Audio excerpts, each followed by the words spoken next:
votre chaîne de transformation. Vos rejets, vos inquiétudes, vos angoisses ainsi que vos stress, nous les transformons en un moment de bonheur pour que le Seigneur Jésus-Christ soit glorifié dans votre vie. Levé de l'humilité du sénateur Matata Ponyo-Oupa, le bâtonnier national lève les tons pour éclairer la lanterne de l'opinion quant à ce. Il n'y a pas eu un force dans la démarche, au sens que l'autorisation d'entendre un sénateur, un député, est donnée par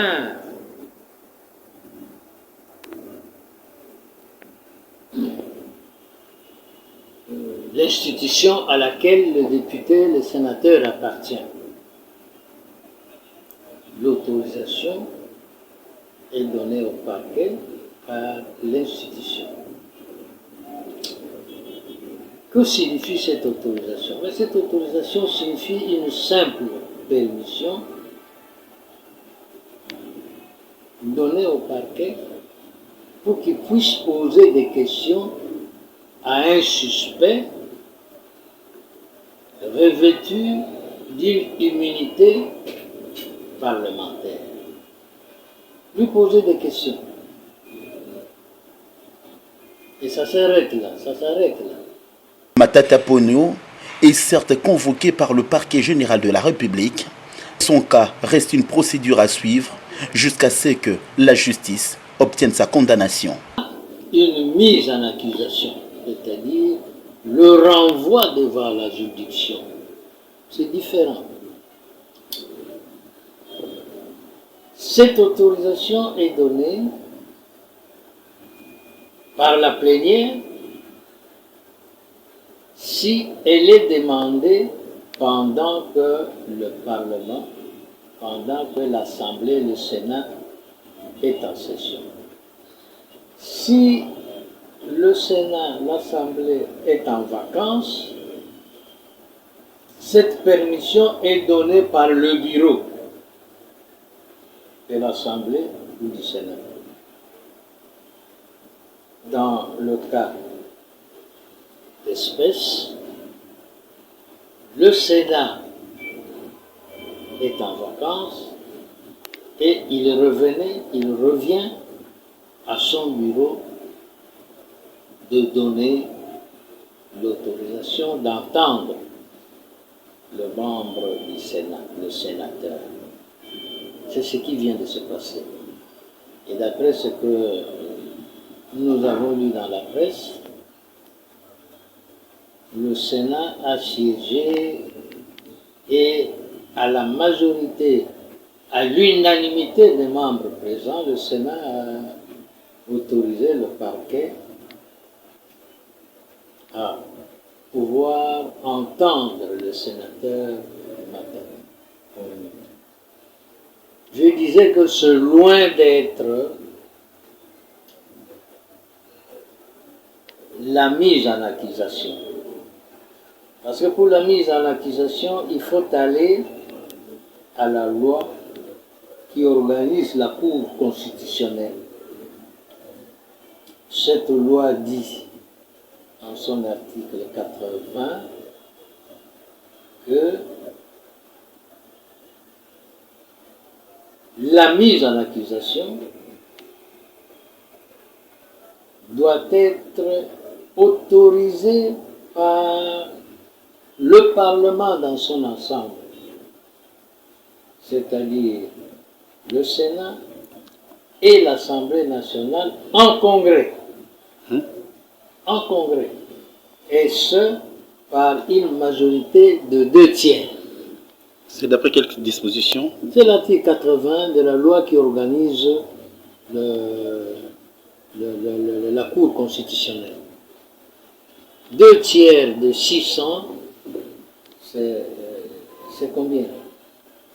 2/3 de 600, ça va être, vous permettez que je calcule. 2/3 de 600, eh bien,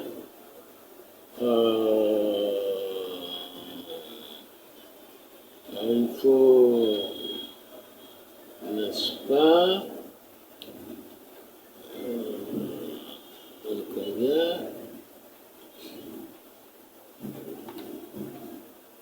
ça donnera 400. Donc il faudra 400 députés et sénateurs pour autoriser que la Cour constitutionnelle entende comme juridiction l'accusé.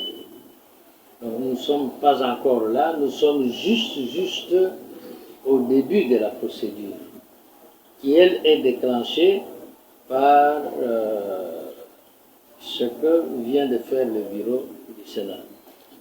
Après cette procédure bâtonnier nationale, le sénateur Matata Ponno peut regagner son siège au Sénat. Mais bien sûr,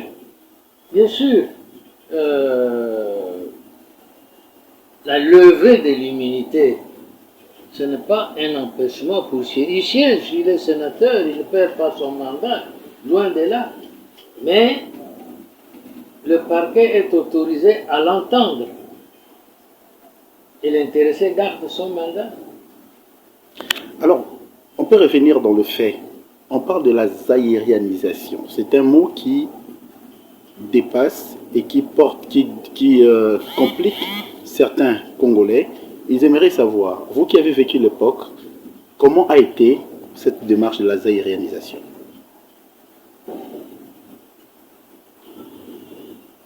En 71, si je ne m'abuse, il y a eu la politique de l'authenticité. L'authenticité. Il fallait que les Congolais abandonnent les noms à consonance étrangère. Notamment le nom que vous recevez à votre baptême pour les catholiques et pour les musulmans, je ne sais pas comment ça s'appelle. Il fallait abandonner tout ça et prendre un nom dans le patrimoine culturel congolais. Donc, un nom d'ancêtre. Alors, non seulement cela s'imposait aux personnes physiques, mais même le pays lui-même, on a considéré que, à tort ou à raison, que Congo n'était pas un nom d'origine et qu'il fallait donner ou redonner au pays son nom authentique. Et c'est comme ça qu'il a été décidé de débaptiser le Congo en Zaïre, parce que le fleuve ici, bon, au départ, c'est Zaïre, qui est d'ailleurs une déformation du mot Nzali. Nzali en Kikongo signifie fleuve. Et lorsque les Portugais sont venus, ils ont vu couler une rivière, ils ont demandé, mais ça c'est quoi les personnes, les contacts, les Nzali, Nzali, en Kikongo, Nzali, et les Portugais en noté Zaïre. Alors, avec l'authenticité, on a cru que, bon, Zaïre, c'était le nom authentique, et pas Congo. Bon, voilà. Donc, c'est ça. Alors, la zaïrianisation, c'est cette mesure gouvernementale qui remettait le petit commerce au seul Congolais. Au seul Congolais. Il n'était pas bon que les étrangers viennent vendre du savon ici, des tomates et tout. Il fallait que ce soit réservé aux Congolais. Et c'est pour cela que le petit commerce et le commerce moyen ont été zaïrianisés, c'est-à-dire retirés à leurs propriétaires pour les vendre avec la garantie de l'État pour le vendre aux Congolais. C'est ça la politique de la zaïrianisation.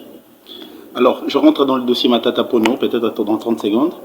Comme on l'entend sur un dossier de la zaïrianisation, est-ce que le procureur peut rentrer sur le dossier du parc agroalimentaire Bukanga Lonzo pour faire d'une pierre deux coups? Si le procureur peut, l'entendre sur les deux dossiers. mais le procureur interroge sur le détournement.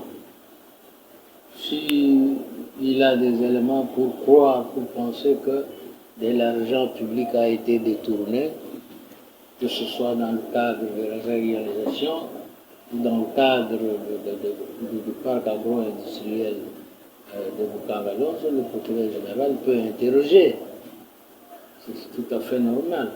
Pour ceux qui ne connaissent pas, Matata Ponyo est poursuivi sur les dossiers de la zaïrianisation, un dossier qui a rebondi après l'affaire de fonds alloués au parc agroalimentaire de Bukanga Lonzo. Dossier à suivre.